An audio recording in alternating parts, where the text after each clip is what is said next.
नमस्कार, मैं हूं ललिता चक्रधारी। आप देख रहे हैं न्यूज प्लस 21। चले डालते हैं एक नजर सुबह की ताजा खबरों पर। आज से देश में शुरू हो रहा है 15 से 18 साल के बच्चों का वैक्सीनेशन। कोरोना मामले को लेकर supreme court, Delhi, Gujarat high court के बाद इलाहाबाद हाईकोर्ट में भी वर्चुअल सुनवाई शुरू।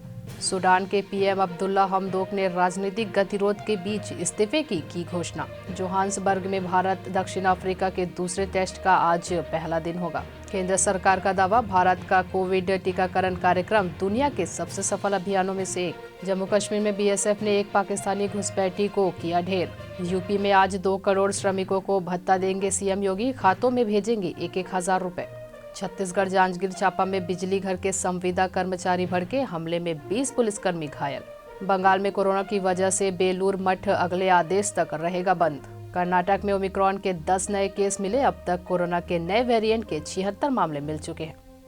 ऐसे ही तमाम जानकारी से लगातार अपडेट रहने के लिए हमारे चैनल को लाइक और सब्सक्राइब करना ना भूलिए। नोटिफिकेशन के लिए बेल आइकन जरूर दबाएं। देखते रहिए न्यूज प्लस 21, आपके हक की बात।